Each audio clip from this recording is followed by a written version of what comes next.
That sound means you're back on the air with the restaurant brokers Eric and Robin Gagnon, and we are talking restaurant reality. Remember, our show has 3 segments each week. The first 2 include the experts on our panel joining us today, and the last segment is restaurant reality. This is the time when we give you the full inside scoop and unbridled truth about buying or selling a restaurant. We didn't sell hundreds of restaurants by being afraid of the 4-letter words in the industry, the F word fail and the S word sell. So, Eric, today we've been talking about international expansion. I don't think there could be a better show for the reality, because just what brought it home to me, Andy is talking about, you've got to tell your construction team, if you're in Saudi Arabia, it's not just a dining room, it's 2 dining rooms. One dining room for men, one dining room for women, not even the same cash register, same staff. Nothing can cross over. That's pretty amazing. It is. There was so much information that Adam and Indy shared with us today, and we thank them for being part of our first 2 segments. And, we also learned that, it's not like, okay, you put a map of the world on the wall and you throw a dart and this is where we're going next. There's a lot of planning. There's a lot of pre-work that has to be done to be successful in the market. Andy was sharing with us that, the reality is you have to have a team of half a dozen people in each country that you want to be in before you even sell your first franchise to somebody out there. And then you're talking about the local cultures, whether it's religious, political, food supply. I mean, they talk about food supply. You may not be able to get the exact same ingredients in these countries. So he mentioned go out and testing, having focus groups. That's right.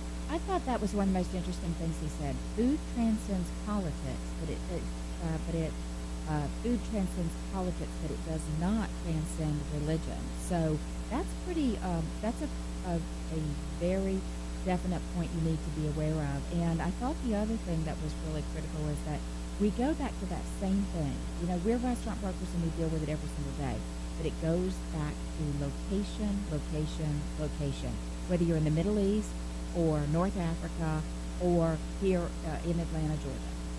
That's correct. And that's a very interesting thing that they mentioned. The location is very important. But that also brings the opportunity, okay, you want to be on the corner of Main and Main in every large city in America. Well, it's either going to cost you a fortune or it may not happen. So when you start looking at that risk, that's why a lot of new brands like Adam's brand is looking at China. I mean, they're a yogurt shop and a health product shop, and they're looking at China for expansion because it's become very difficult to get these very seasoned, older city, mature markets in America to get these space.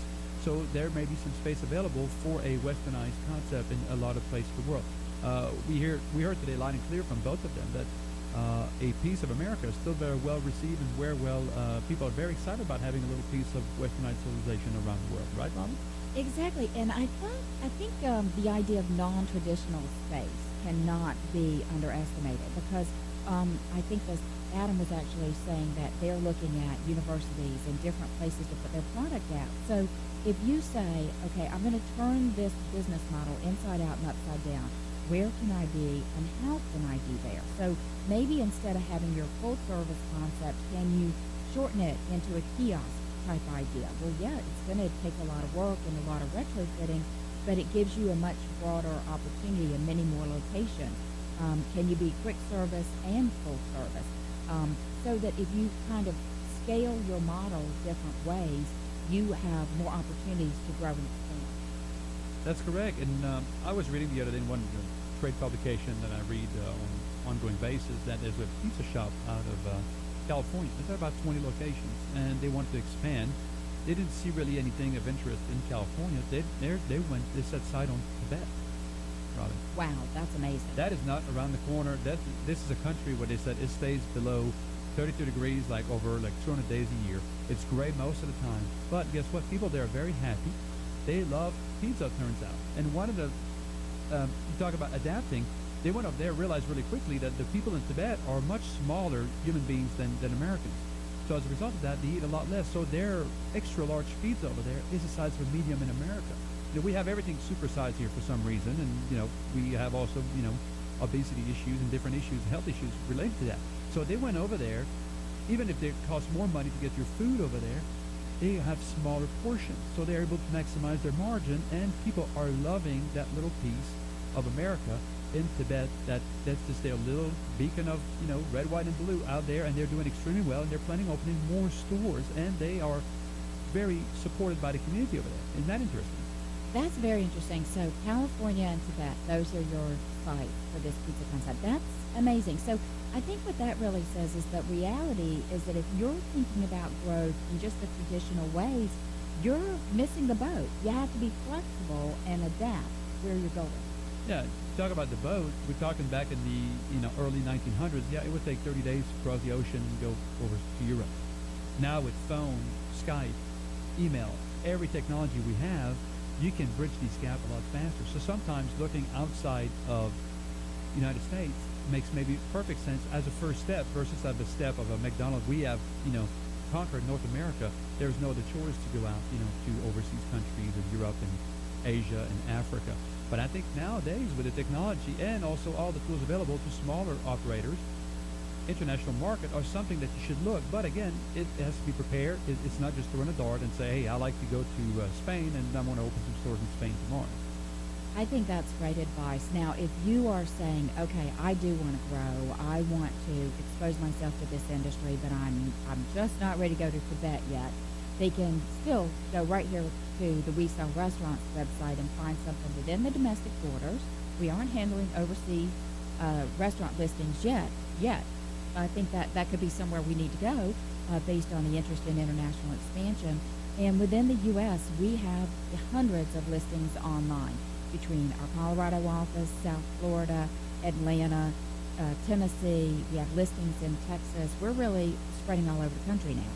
Yeah, Robin, you talk about not yet, and Andy said you have to have a team in place before you can start. So for those of you that may want to leave and go in other countries and want to be a We Sell Restaurant franchisee, love to talk to you and be our feet on the ground in different markets to have our services offered to people in different countries. Right, Bob?